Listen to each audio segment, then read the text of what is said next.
오늘 말씀을 준비하면서 좀 한 단어가 떠올랐습니다. 터닝 포인트라는 말이 있죠.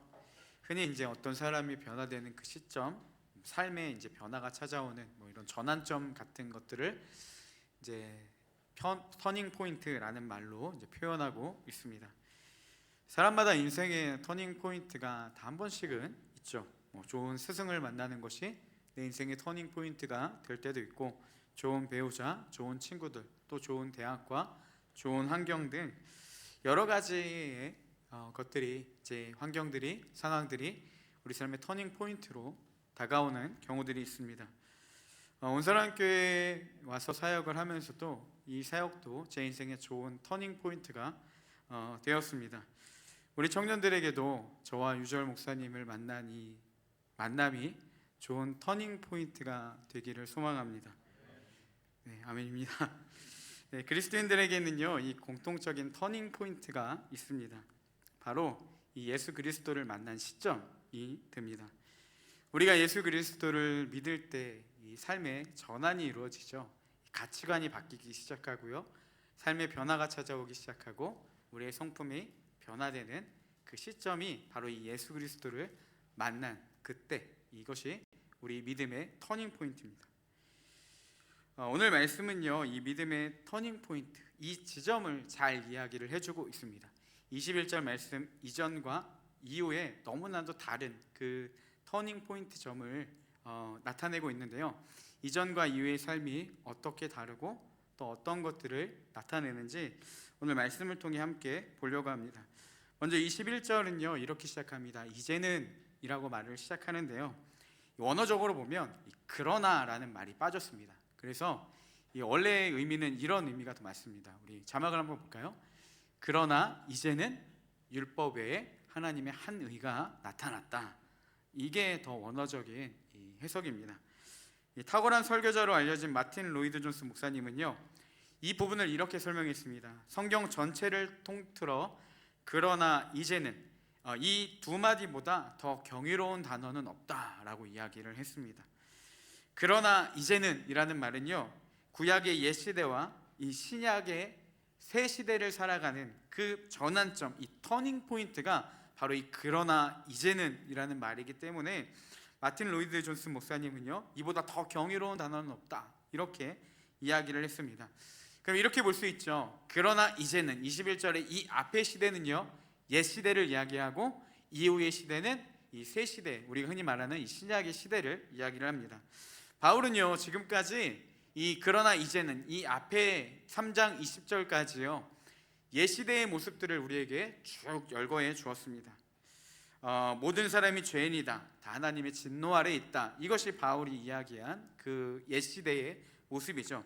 그리고 3장 20절의 옛 시대를 이렇게 정리합니다. 우리 함께 읽어보겠습니다. 함께 읽겠습니다. 그러므로 율법의 행위로 그의 앞에 의롭다 하심을 얻을 육체가 없나니 율법으로는 죄를 깨달음이니라. 네, 하나님의 진노 아래 있다. 왜요? 우리가 모두 죄인이기 때문에. 우리의 상태가 어떤 상태냐? 율법의 행위로 그의 앞에 의롭다 하심을 입을 육체는 아무도 없다 라고 이야기를 합니다. 바로 이 암울한 옛 시대를 사도 바울은 계속해서 이야기해 줬습니다. 그리고 오늘 말씀에 그러나 이제는, 이 새로운 전환점을 이야기를 하고 있죠. 21절은 이렇게 시작하죠. 그러나 이제는 율법 외에 하나님의 한 의가 나타났다. 그러나 이제는 그 이후로 뭡니까? 하나님의 한 의, 율법 외에 하나님의 한 의가 나타났다는 겁니다. 옛 시대의 문제가 뭐였냐면요, 율법을 행함으로 하나님 앞에 의롭다 하심을 얻을 육체가 없는 절망적인 상황을 이야기를 했다면, 이 그러나 이제는, 이 터닝 포인트 이후에는 어떤 일이 나타납니까? 율법 외에 하나님의 한 의가 나타났다. 이렇게 희망의 메시지를 선포해주고 있다라는 것이죠. 계속해서 볼까요? 21절에 하나님의 의가 나타나서 어떻게 됐냐? 율법과 선지자들에게 증거를 받은 것이다 라고 이야기를 합니다. 근데 여러분, 여기서 좀 이상한 점이 있죠. 사도 바울이 그러나 이제는 율법 외에 하나님의 한 의가 나타났다, 그러니까 율법과 상관없이 하나님의 한 의가 나타났다, 이렇게 희망적인 메시지를 선포하고 있는데, 다시 또 율법을 가지고 옵니다. 그리고 뭐라고 이야기하죠? 율법과 선지자들에게 증거를 받았다, 이렇게 이야기합니다. 마치 율법으로부터 자유하게 된 것처럼 이야기를 하다가 다시 율법을 가지고 와서 새 시대를 설명하려고 한다라는 것이죠. 이 다소 모순처럼 보이는 이 표현을 이해하려면요, 앞에 나오는 율법과 이 지금 뒤에 나오는 율법의 차이가 있다는 것들을 좀 우리가 볼 필요가 있습니다. 먼저 이 율법과 상관없이 나타난 하나님의 의, 그 자신들을 얽매였던 의로움을 얻을 수 없었던, 우리를 죄인이라 이야기했던 그 율법, 그것은 무엇을 이야기하냐면요, 우리가 앞에서 읽었던 20절 말씀을 이야기합니다. 율법의 행위로 그의 앞에 의롭다 하심을 얻을 육체가 없다. 즉 이 율법의 행위적 차원을 이야기하는 게 이 앞에서 말하는 율법에 대한 이야기입니다. 율법의 행위로는요, 우리가 하나님의 의를 이룰 수 없습니다. 단지 죄만 깨달을 뿐이다. 이렇게 사도 바울은 이야기를 하는 것처럼 우리는 율법의 행함으로는 하나님의 의로움을 얻을 수 없다. 그래서 이 율법 외에 하나님의 의가 나타났다라고 설명을 하는 겁니다. 반면 이 율법의 행위와 상관없이 나타나는 이 이후의 하나님의 의, 그게 율법과 선지자들을 통해 증거받은 것이라고 했는데, 이 뒤의 율법은 무엇을 의미하냐? 행위적 율법이 아니라요, 이 언약적인 율법을 이야기한다는 겁니다. 즉 율법과 선지자들에게 증거를 받았다. 이 율법과 선지자들은 뭘 이야기합니까? 흔히 말하는 구약을 이야기하죠. 구약이 뭐예요? 옛 언약입니다. 그러니까 하나님과 우리 사이에 어떠한 약속을 이야기를 하는 겁니다. 그럼 하나님이 구약 성경을 통해 이 약속하신 게 뭐였죠? 너희에게 구원자 메시아를 보낼 것이다라는 약속이었죠. 그 약속이 이루어진 그 언약적 차원의 율법을 이야기를 한다라는 것입니다. 그래서 이 하나님의 구원의 약속이 어떻게 이루어지냐? 율법과 상관없이, 율법의 행위와 상관없이 다른 하나님의 의가 나타났다. 그것이 바로 이스라엘을, 그리고 우리 온 인류를 구원하기 위한 예수 그리스도임을 이야기를 해주고 있습니다. 예수님이 이 땅에 오심으로요, 이 언약이 성취되었습니다. 그것을 바울은 이야기를 하고 있는 거죠. 율법의 행위와 상관없이 율법을 지켜서 의롭다 하심을 얻는 것과 전혀 상관없는 다른 하나님의 이 언약적인 그 의가 나타나기 시작했다는 거죠. 그것이 바로 예수 그리스도의 복음입니다. 그래서 로이드 존스 목사님이 이 그러나 이제는 이 단어보다 더 경이로운 말은 없다, 이렇게 이야기를 했던 것도 바로 이런 의미가 있습니다. 그래서 사도 바울은요 22절에서 이렇게 이야기합니다. 우리 22절 말씀도 한번 같이 읽어보겠습니다. 함께 읽겠습니다. 곧 예수 그리스도를 믿음으로 말미암아 모든 믿는 자에게 미치는 하나님의 의인이 차별이 없느니라. 네, 뭐라고 이야기하냐면요, 율법의 행위와 상관없는 하나님의 의, 그 구원의 은혜가 우리에게 나타나기 시작했는데, 그 은혜는 어떻게 주어지냐? 예수 그리스도를 믿음으로 말미암아 주어진다. 그리고 차별이 없는 하나님의 의로움이다. 누구든지 누릴 수 있는 은혜이다. 이렇게 설명을 하는 것입니다. 여러분, 이것이 우리에게 복음인 이유, 예수 그리스도가 우리에게 기쁜 소식인 이유는요, 구원의 행위를 통해 나타나는 것이 아니라 전적으로 우리에게 주어지는 은혜라는 사실입니다. 하나님이 약속하셨고 하나님이 이루시는 은혜라는 것이죠. 그래서 바울은요 오늘 21절 말씀, 그러나 이제는 이후로요 계속해서 강조하는 한 가지가 있는데요, 무엇이냐면 너희가 율법을 행해야 돼가 아니라 율법의 행위가 아닌 믿어야 된다. 이 믿음에 대해서 끊임없이 강조하는 것을 볼 수가 있습니다. 그래서 제가 오늘 말씀을 이렇게 쭉 한번 같이 자막을 준비해 달라고 요청을 했는데, 특별히 붉은색 글씨를 같이 한번 집중해서 봤으면 좋겠습니다. 먼저 22절 말씀을요 다시 한번 읽겠습니다. 함께 읽겠습니다. 곧 예수 그리스도를 믿음으로 말미암아 모든 믿는 자에게 미치는 하나님의 의. 누가 이 하나님의 의, 다시 말하면 이 구원의 은혜를 누릴 수 있냐는 것이죠. 누가 누릴 수 있습니까? 예수 그리스도를 믿음으로, 그리고 모든 믿는 자에게 이 하나님의 의, 율법과 상관없는 하나님의 의가 나타난다는 사실입니다. 25절에서도요 바울은 이렇게 이야기하죠. 우리 25절도 함께 읽겠습니다. 이 예수를 하나님이 그의 피로써 믿음으로 말미암는 화목제물로 세우셨으니. 여러분, 그러나 이제는 이전에 그 시대는 하나님과 우리가 어떤 관계였다고 이야기합니까? 죄인이기에 하나님의 진노가 임박했다라고 이야기를 했어요. 그러니까 하나님이 우리를 보시고 심판주로서 이 진노를 갖고 계신 상태였습니다. 근데 25절에서 뭐라고 이야기하냐? 그의 피로써 믿음으로 말미암는 화목제물로 예수 그리스도를 세우셨다는 겁니다. 하나님과 우리를 화목하게 하기 위해서 예수 그리스도를 보냈다라는 거예요. 그러니까 그분을 믿음으로 우리는 무엇을 누릴 수 있냐? 진노의 하나님이 아니라 화목해 하시는 하나님, 우리와 친밀함을 누릴 수 있는 하나님을 누리게 되었다라는 겁니다. 즉 심판의 주가 아니라 이제는 화목을 누릴 수 있는 하나님으로 바뀌게 된 게 어떻게 왔다고요? 예수 그리스도를 믿음으로. 그래서 그로 인해 주어지는 은혜를요, 이 이후에 이렇게 이야기를 합니다. 예수 그리스도를 말미암는 화목제물로 세우셨으니, 이후에 뭐라고 이야기하냐면, 이는 하나님께서 길이 참으시는 중에 전에 지은 죄를 간과하심으로 자기의 의로우심을 나타내려 하심이니. 죄인을 향해 진노하셨던 하나님이 어떻게 바뀌냐? 믿는 자들에게 길이 참으시는 중에 전에 지은 죄를 간과하신다라는 거예요. 그리고 이를 통해 자기의 의로움을 나타내신다는 겁니다. 예수 그리스도를 믿는 자들에게 어떤 축복이 주어지냐? 심판의 주, 진노하시는 하나님이요, 그 죄를 길이 참으시며 간과하시고 자신의 의를 통해서 하나님이 우리를 구원해 주신다는 사실입니다. 누구에게 주어진다고요? 믿는 자들에게.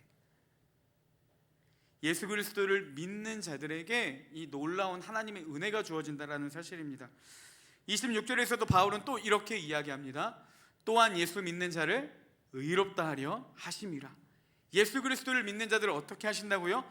의로운 자라 선고하신다는 거예요. 다시 말하면 하나님이 예수 그리스도를 믿는 자를 구원해 주신다는 사실입니다. 진노하셨던 하나님이 믿는 자들을 구원해 주신다는 사실이죠. 이 놀라운 은혜가 어디에 있다고요? 행위가 아닌 믿음으로 주어진다라는 사실입니다. 바울은 이렇게 계속해서, 그러나 이제는 새 시대가 우리 가운데 나타난다. 그건 누가 누릴 수 있냐? 오직 믿음으로. 예수 그리스도를 믿는 자들이 누릴 수 있는 은혜라는 사실입니다. 여러분, 오해하지 말아야 될게요. 모두에게 주어진 게 아니라 누구에게 주어진다고요? 믿는 자들. 하나님의 역사는요, 행함에 있지 않고 믿음에 있습니다. 그런데 자꾸 우리는 무엇을 봅니까? 이 행함을 자꾸 중점을 두며 살아간다라는 거예요. 제가 아마 청년부 설교 때도 한번 인용했는지 모르겠는데, 제가 예수 그리스도의 복음을 전할 때 항상 묻는 질문 중에 하나가 이겁니다. 지금 죽으면 하나님의 나라에 갈 수 있습니까? 이렇게 물어보고요, 두 가지 상황을 이야기합니다. 자, 첫 번째는 뭐냐? 여러분, 우리가 많은 은혜를 받았어요. 하나님의 놀라운 은혜를 경험했습니다. 그리고 나서 제가 이렇게 물어보죠. 지금 죽으면 천국 갈 수 있습니까? 라고 물어본다면요, 아마 한 90% 이상은요, 다들 지금 내가 천국 갈 수 있다, 구원 받았다 라고 이야기를 할 겁니다. 왜요? 지금 큰 하나님의 은혜를 받았으니까. 근데 이제 반대로요, 내가 영적인 밑바닥을 걷고 있습니다. 정말 생각하기 싫은, 나를 늘 괴롭히는 그 죄악에 바로 넘어진 상태에서 제가 또 물어보죠. 지금 죽으면 하나님의 나라에 갈 수 있습니까? 여러분, 구원 받았어요? 라고 물어보면 아마 반대로 90% 이상은요, 받았다라고 섣불리 이야기를 하지 못할 겁니다. 똑같은 질문에 전혀 다른 반응을 보이는 이유가 무엇일까요? 내가 하나님의 은혜가 충만하면 구원받은 것 같은데, 내가 무언가 잘못 걸어가고 있는 상태라면 구원받은 게 헷갈리는 거예요. 내가 구원받았다는 확신이요, 내가 영적 밑바닥을 겪고 있을 때는 의심이 들기 시작하는 겁니다. 그럼 결국 자신의 구원은 무엇에 따라 결정되는 거죠? 예수 그리스도를 믿는 믿음이 아니라 나의 영적인 상태에 따라서 내가 이 구원을 이야기를 하고 있다는 겁니다.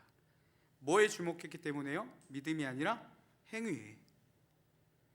우리가요, 자꾸 이 행위에 주목할 때가 많이 있다는 거예요.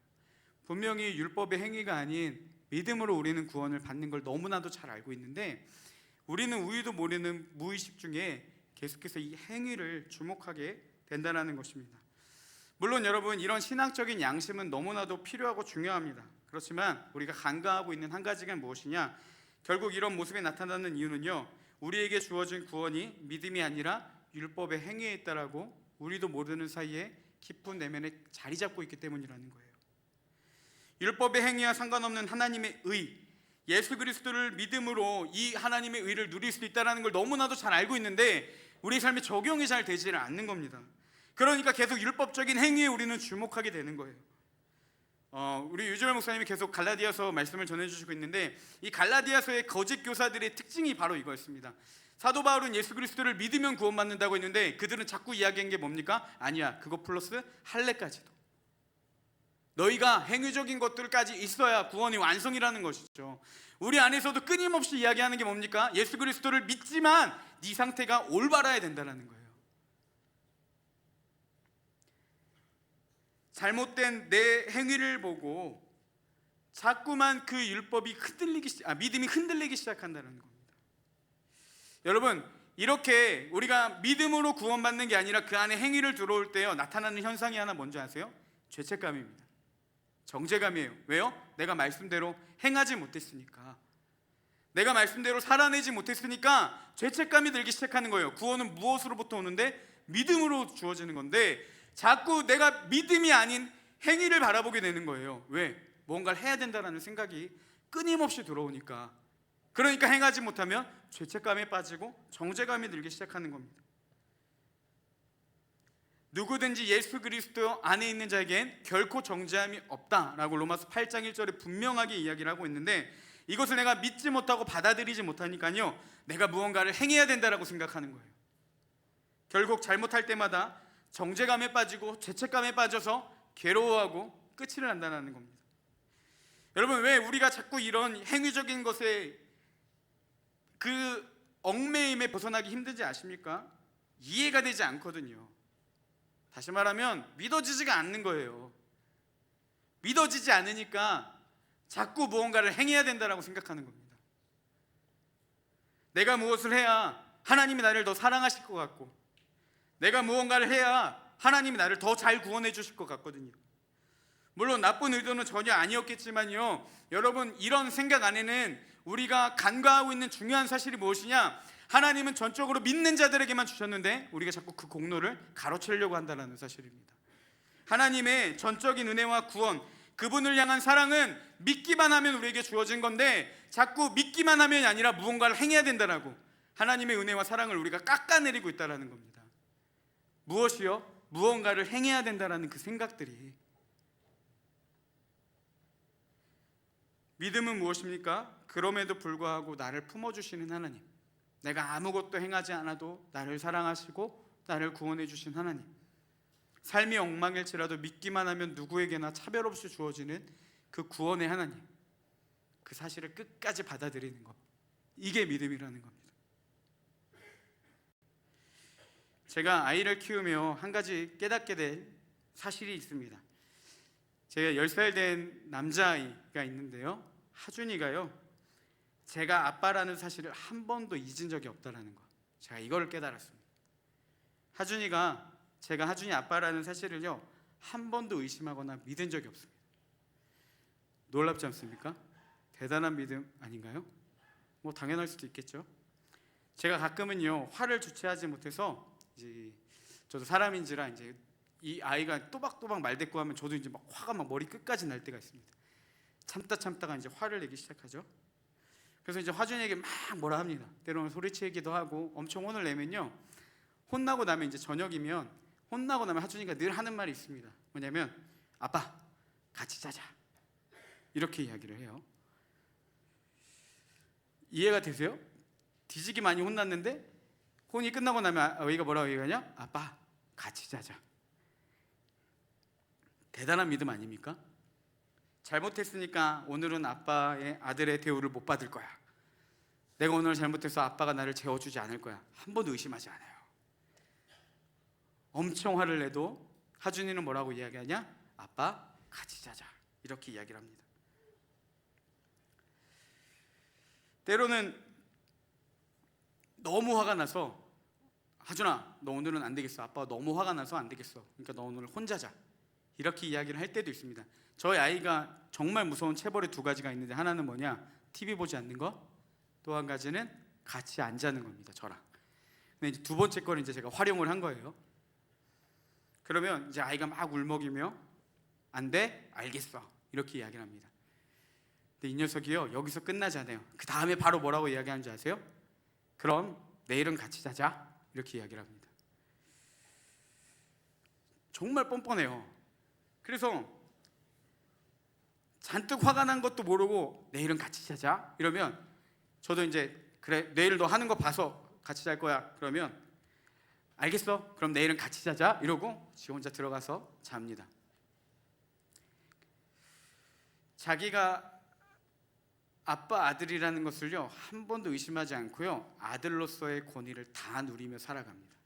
아빠가 화가 났든 뭐했든 이 아빠는 내 아빠야 라는 것에 우리 아이는 1도 의심하지 않는 것 같아요. 혹시 이 이야기를 들으면 어떤 분들은 이렇게 얘기를 할지 모르겠습니다. 너무 예의 없는 거 아니야? 이거 혼이 덜 난 거 아니야? 아니면 반대로 야, 아버지가 너무 심하게 이야기를 한 거 아니야? 라고 이야기를 주변에서 할 수도 있죠. 여러분, 아무리 그런 말을 하더라도요, 변하지 않는 한 가지 무엇이냐? 저는 하준이 아빠고 하준이는 제 아들이고요, 우리 하준이는 그것을 끝까지 믿는다라는 겁니다. 누가 뭐라 해도 여전히 혼이 나도 아빠 같이 자자, 이렇게 이야기하는 게 하준이라는 거예요. 제가 무엇을 이야기하고 싶은지 여러분 감이 좀 잡히십니까? 하나님이 우리를 죄에서 용서해 주셨다. 하나님이 죄인을 향해 진노하셨는데 예수 그리스도를 믿음으로 우리를 구원해 주셨다. 이거는요, 믿고 누리시면 되는 겁니다. 그냥 믿기만 하면 되는 거예요. 그런데 우리는 어떤가요? 은연중에 계속해서 행위를 강조하는 거예요. 믿기는 한데 내 잘못된 행동들이 보여서 하나님 앞에 나아가지 못하는 거죠. 구원의 은혜를 누리지 못하는 거예요. 왜? 자꾸 잘못된 내 모습이 보이니까. 그렇게 나아가기엔 뭔가 찜찜한 부분들이 보이니까. 성경은 뭐라고 이야기를 합니까? 회개하고 하나님께 돌이켜 나아가면 된다고, 너의 잘못을 고백하면 된다고. 근데 우리는요, 알면서도 그게 안 되는 거예요. 자꾸 내 행위가 걸리는 거예요. 여러분, 이게 간단하게 생각 하나입니다. 믿지 못하기 때문이에요. 믿으면요, 온전히 누리면 되는데 우리의 믿음이 자꾸 내 행위에 따라 흔들리니까 믿음의 확신이 우리 가운데 자꾸만 흔들리는 것입니다. 여러분, 가만히 한번 좀 생각을 해봤으면 좋겠습니다. 내가 그러면 하나님의 말씀대로 살려고 노력할수록, 하나님의 말씀을 지키려고 결단하고 다짐할수록 여러분, 그 이후에 주어지는 결과는 대부분 어떤 거였습니까? 말씀대로 잘 살아졌나요? 그 결단이 성공이 됐습니까? 뭐 그런 경우들도 있지만 아마 대부분은 실패할 겁니다. 결단할수록 찾아오며 느끼는 건 뭡니까? 말씀대로 살아가지 못하는 내 자신의 연약함만 볼 뿐이에요. 사도 바울이 이렇게 얘기했죠. 20절 말씀에 보면 그러므로 율법의 행위로 그의 앞에 의롭다 하심을 얻을 육체가 없다. 율법은 무엇입니까? 죄를 깨달을 뿐임이라 라고 이야기를 했습니다. 율법을 행할수록 알게 되는 건 무엇입니까? 죄를 깨닫는 거예요. 아, 내가 이것조차도 지킬 수 없는 연약한 존재이구나 라는 것들을 인지하는 게 필요하다는 겁니다. 그것을 인지할 때 우리는 행동이 바뀌기 시작해요. 죄책감과 정죄감이 아니라 하나님 앞에 엎드리게 됩니다. 하나님께 그 구원의 은혜를 구하게 된다는 사실이에요. 믿기만 하면 주어지는 그 은혜를 찾기 시작한다는 사실입니다. 우리가 그렇게 하나님 앞에 기도하는데 정말 중요한 게 무엇이냐? 여러분, 믿음으로 구해야 된다는 사실입니다. 아무리 많은 시간, 오랜 시간 기도해도 우리가 믿음으로 구하지 않는다라면 그 기도는요, 아무런 능력도 아무런 변화도 우리에게 나타나지 않는다라는 겁니다. 요즘 계속 마음에 맴도는 말 중에 하나가 사람은 고쳐 쓰는 게 아니라 바꿔 쓰는 거다. 이 말이 좀 많이 떠올랐어요. 여러분, 겪어보면 알겠죠. 사람은요, 고쳐 쓰는 게 아니라는 말이 좀 많이 공감이 되지 않습니까? 뭐 다른 사람 생각하지 말고요, 내 자신을 한번 생각해 보세요. 사람은 고쳐 쓰는 게 맞습니까? 아닌 것 같아요. 불가능한 것 같아요. 근데 하나님은 그런 사람을 고쳐 사용하시는 분이십니다. 불가능한 일들을 가능하게 행하시는 분이 하나님이에요. 누구에게? 믿는 자들에게. 마태복음 17장에 보면요, 한 사건이 나타나는데 한 사람이 이 자신의 아들이 귀신 들린 것들을 보고 제자들에게 도와달라고 이야기합니다. 근데 제자들이요, 고치지를 못해요. 귀신들을 쫓아내지 못해요. 그때 예수님이 가셔서 그 귀신들을 쫓아내 줍니다. 그리고 제자들이요, 왜 우리에겐 이 능력이 나타나지 않습니까? 라고 물어요. 그때 예수님이 이렇게 말씀하십니다. 우리 같이 한번 읽어볼까요? 마태복음 17장 20절 말씀입니다.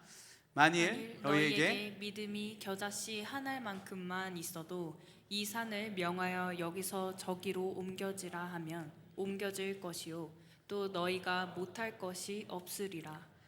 아멘. 예수님 뭐라고 말씀하십니까? 겨자씨 믿음. 이건 뭐냐면 아주 작은, 지극히 작은 것 하나, 그 믿음만 있어도 이 산을 명하여 저리로 옮겨지라 하면 옮겨진대요.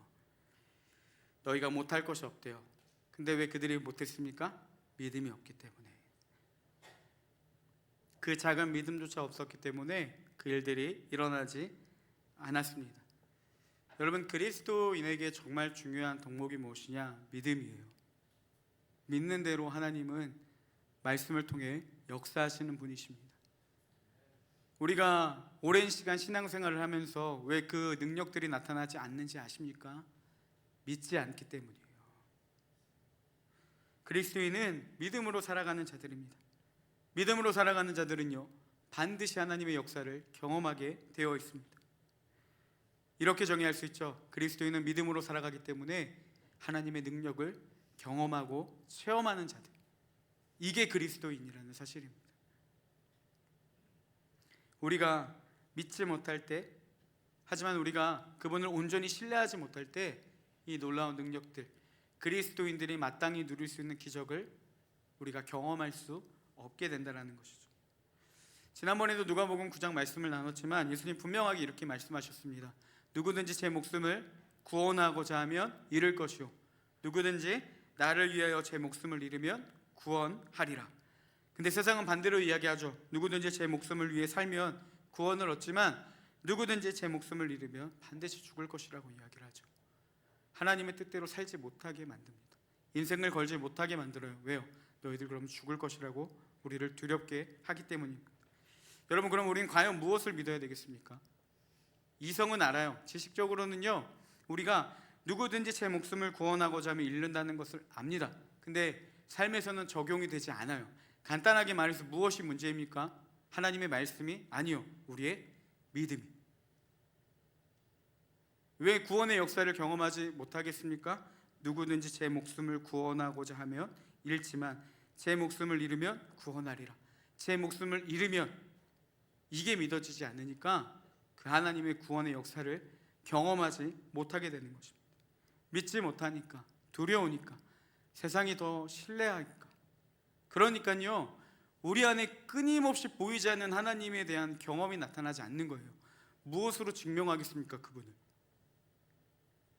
하나님은요, 믿음으로 증명하는 것이고 믿음으로 경험하는 것이고, 그리스도인은 믿는 자들이 그리스도인이라는 사실입니다. 저는 우리 청년들이 이런 믿음으로 살아가길 소망합니다. 여러분, 요즘에 얼마나 진짜 신앙생활하기 힘든 시대입니까? 믿음 하나 지키기가 너무나도 어렵고, 지금 이제 다음 세대가 아니라요, 3040이 위기가 왔다라고 이야기까지 하고 있습니다. 젊은 사람들이 떠나가고요. 또 한편으로 요즘 계속 들었던 생각이, 이제 제가 이청을 맡기 때문에 이제 청년들 결혼에 대한 문제를 항상 고민하고 있는데, 저 한편으로 이해가 돼요. 여러분, 제가 맨날 이야기하는 것 중에 두 가지가 있습니다. 하나는 공동체 안에서 한 번 이상 만나지 말아라. 그리고 밖에서는 믿는 사람 만나라. 저는 이 말이 한편으로 어떻게 들리냐면요, 그럼 누구 만나라고? 그렇지 않아요? 자, 공동체 안에서는 한 번 이상 만나지 마. 그럼 한 번 만나는 사람들은 밖에서 만나야 되는데, 밖에서는 누구 만나라고요? 믿는 사람들. 근데 여러분, 한번 주변을 보세요. 믿는 자들이 있습니까? 지금 시대가요, 없더라고요. 그러니까 한편으로는 미안한 마음도 있습니다. 근데 여러분, 그렇게 너무나도 힘든 시대 가운데 살아가는데 그 가운데서도 우리에게 배우자를 허락하시고 그 가운데서 우리의 삶의 길을 여시는 그 하나님을 끝까지 믿고 신뢰하는 자들, 그들에게 하나님 반드시 역사하신다라는 거예요. 말도 안 되는 요구를 했지만 그 말도 안 되는 일들을 이루시는 게 누구냐? 하나님이시고요. 이거는요, 예수 그리스도를 믿는 자들이라면 당연히 누려야 되는 겁니다. 여러분, 보이는 것을 믿는 게 믿음이 아니라는 거예요. 하나님도 보이지 않으시는데요. 보이진 않지만 우리 가운데 역사하셨던 그 은혜들을 기억하고 떠올리며 그렇게 행하실 주님을 믿고 나아갈 때 주님은 반드시 그 믿음대로 역사하신다라는 사실입니다. 이거를 우리가 인지하고 삶에서 적용해야 된다라는 거예요. 저도 날마다 끊임없이 오는 두 가지 두려움이 있습니다. 첫 번째는 뭐냐면 재정적인 두려움이에요. 아이가 클수록요, 여러분, 사교육비가 너무 많이 들어요. 그러니까 이제 한 해 한 해 지나갈수록 자꾸 이 재정에 대한 두려움이 제 안에도 찾아오기 시작합니다. 그때마다 제가 선포하는 말씀이 있습니다. 하나님이 먹이시고 입히신다라는 거. 하나님이 먹이시고 입히신다. 이러면요, 마음이 좀 진정이 돼요. 그리고 그 걱정과 근심이 사라집니다. 근데 여러분, 이렇게 선포할 때 놀라운 게 뭔지 아십니까? 하나님은요, 제가 걱정했던 거 현실로 나타나게 한 번도 하지 않으셨다라는 거예요. 이러면 재정에 펑크가 날 텐데, 이러면 빚을 져야 될 텐데 한 번도 빚진 적 없고 한 번도 누구에게 손 내민 적 없고, 하나님이 걱정과 달리 놀랍게 저희를 먹이시고 입히셨습니다. 미래에 대한 두려움도 있습니다. 이 사역을 언제까지 할 수 있을지도 모르겠고 목회자로 지낼 수 있을지 끊임없이 한 해 한 해 지날수록, 제가 나이가 찰수록 이 두려움이 끊임없이 옵니다. 토요일에도 아침에 교회를 오는데 문득 그런 두려움이 제 안에 들어오기 시작했어요. 앞으로 어떻게 계속 사역은 할 수 있을지, 언제까지 목회자로 살아갈 수 있을지, 그렇지 못하면 내 인생은 어떻게 될지, 이 두려움이 계속해서 들어오기 시작했습니다. 그때 제가 선포했던 두 가지가 있습니다. 첫째는 뭐냐면 하나님이 저를 부르셨을 때 그 말씀이었습니다. 저는 주가 쓰시겠다 하라, 누가 물어보거든 주가 쓰시겠다 하라, 그 말씀이 떠올라서 하나님이 저를 부르신 줄 알고 지금까지 나아가고 있는데, 그 말씀을 선언하고, 또 한 가지는 뭐였냐면요, 제가 온사람교회에 올 때 주셨던 하나님의 말씀, 여호와는 나의 목자이시니 내게 부족함이 없으리로다. 그래서 차 안에서 이 찬양을 했습니다. 혹시 옛날 찬양인데요, 여호와는 나의 목자시니 내게 부족함이 없으리로다. 그가 나를 푸른 초장에 누이시며 쉴만한 물가로 인도하시는도다. 이 찬양과 또 하나의 찬양, 주 나와 함께 하시니 부족함 없네, 그가 나를 이끄시니 주 따르네, 주의 의의 거리로 날 인도하네, 내 영혼 노래해. 그래서 뭐죠? 얻은 길 걸어갈 때에 나 노래하네, 주 나와 함께 하시니. 빠른 곡을 이렇게 부르니까 죽겠는데 주의 선함과 인자하심이 평생 날 따르리. 이 찬양을 계속 반복하는데요, 마음이 편안해지기 시작하는 거예요. 하나님이 나의 목자가 되시니까 두려움이 사라지기 시작했습니다. 그리고 믿음이 제 환경을 덮기 시작했어요.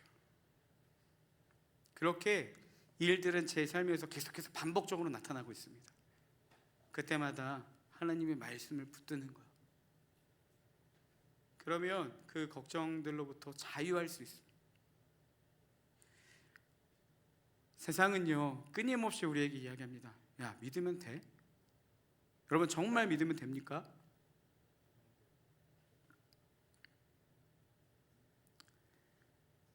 믿으면이 아니라 행해야 된다라고, 무언가를 해야 된다라고 끊임없이 세상은 우리에게 소리칩니다.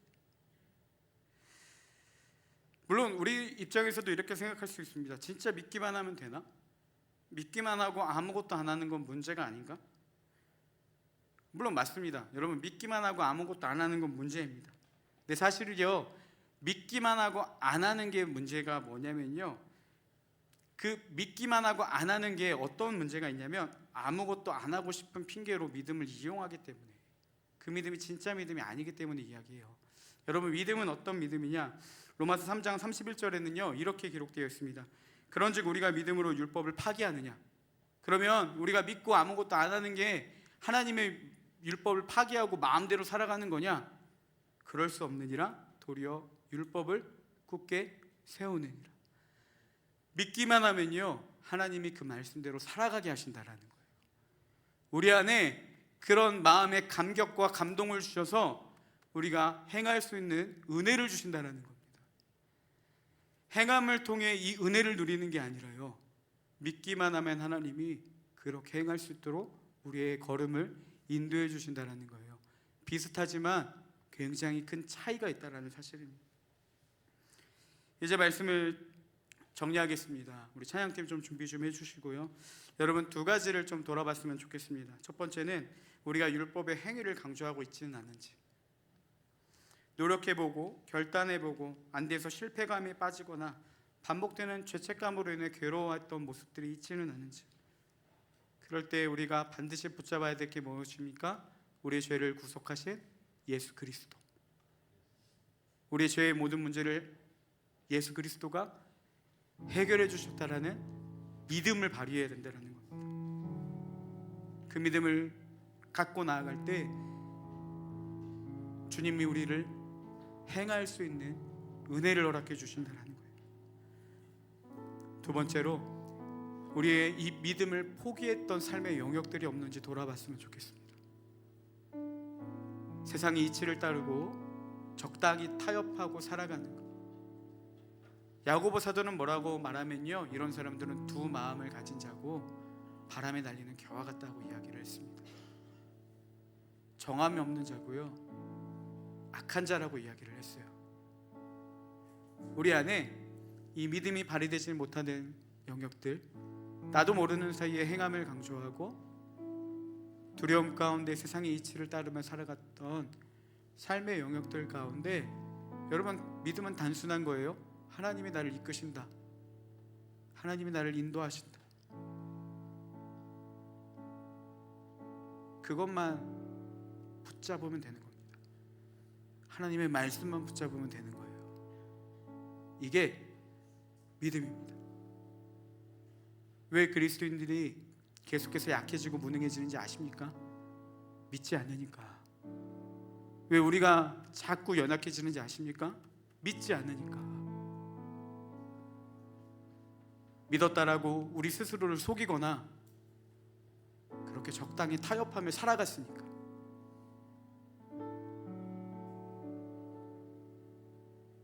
곰곰이 돌아보며 정말 내 삶 가운데 믿음이 나타나지 않았던 영역들, 그 가운데 여러분, 하나님의 말씀을 붙잡고 선언하는 겁니다. 주님이 나를 인도하신다라고, 예수 그리스도가 나를 자유하게 하신다라고 믿고 붙잡고 나아갈 때 그 믿음이 실상이 되게 하시는 하나님의 놀라운 은혜가 우리에게 주어지고, 이전과 다른 여러분 신앙의 그 귀한 축복의 역사가 우리의 삶에 펼쳐질 것입니다. 누구에게요? 아는 자가 아니라 믿는 자들에게. 주님을 아는 것에 지쳤다면요, 이제는 믿어보시기 바랍니다. 하나님의 살아계심을 알았다면요, 이젠 경험해 보시기를 원해요. 누구에게 주어집니까? 믿는 자들에게. 이 놀라운 은혜를 진짜 경험해서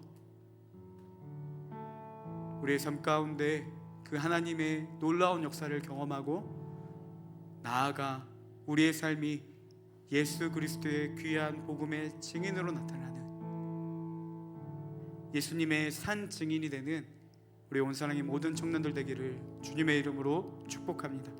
우리 그런 마음으로 함께